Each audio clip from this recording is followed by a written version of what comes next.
ఈరోజు కరీంనగర్, పెద్దపల్లి, ఉమ్మడి కరీంనగర్ జిల్లా అందరూ కూడా తెలంగాణ ఉద్యమకారుల జేఏసీ ఆధ్వర్యంలో ఇవాళ ఇక్కడ కరీంనగర్ కలెక్టరేట్ దగ్గర కరపత్రం రిలీజ్ చేయడం జరిగింది.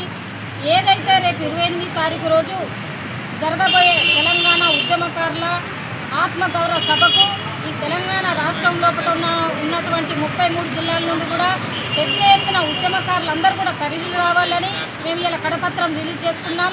ఎందుకంటే మన ఆత్మ అభిమానము మన ఉద్యమకారులకు ఈ ప్రభుత్వం ఇచ్చిన హామీలను పొంగలో దక్కుతుంది. కాబట్టి ఈ సభ ద్వారా మేధావులను తెలంగాణ లోపల ఉన్నటువంటి ఉద్యమకారులందరినీ కూడా ఉద్యమ సంఘాలన్నిటి కూడా ఒకే వేదికపై తీసుకొస్తూ ఇవాళ ఈ సభను నిర్వహిస్తూ ఉన్నాం. కాబట్టి అందరూ కూడా మరి ఈ సభకు రావాల్సిందిగా కోరుకుంటున్నాం. అదేవిధంగా మరి ఈ అన్ని జిల్లాలు కూడా ఇప్పుడు రేపు వరంగల్, నిజామాబాదు, ఆదిలాబాదు అన్ని జిల్లాలు, నల్గొండ, ఖమ్మం అన్ని జిల్లాలు కూడా కరపత్రాలు రిలీజ్ చేయడం జరుగుతుంది.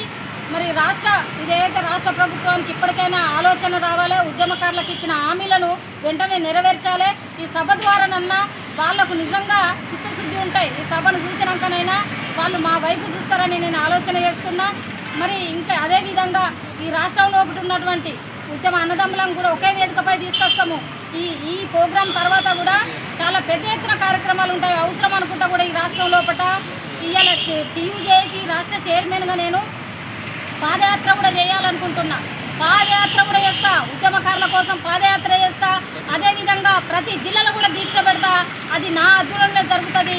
ఖచ్చితంగా చూడండి, ఈ రాష్ట్ర ప్రభుత్వం ఒకటే ఆలోచించాలి. అరే ఉద్యమకారులతో ఏం జరుగుతుంది, ఏమవుతుందని మీరు ఆలోచించకూడదు. ఉద్యమకారులు తలుచుకుంటే ఆ రోజు రాష్ట్రాన్నే అగ్నిగుండంగా మార్చి అలా తెలంగాణ సాధించడం. నా 1200 బిడ్డలు కూడా అమరులైనరు, అది గుర్తుపెట్టుకోండి.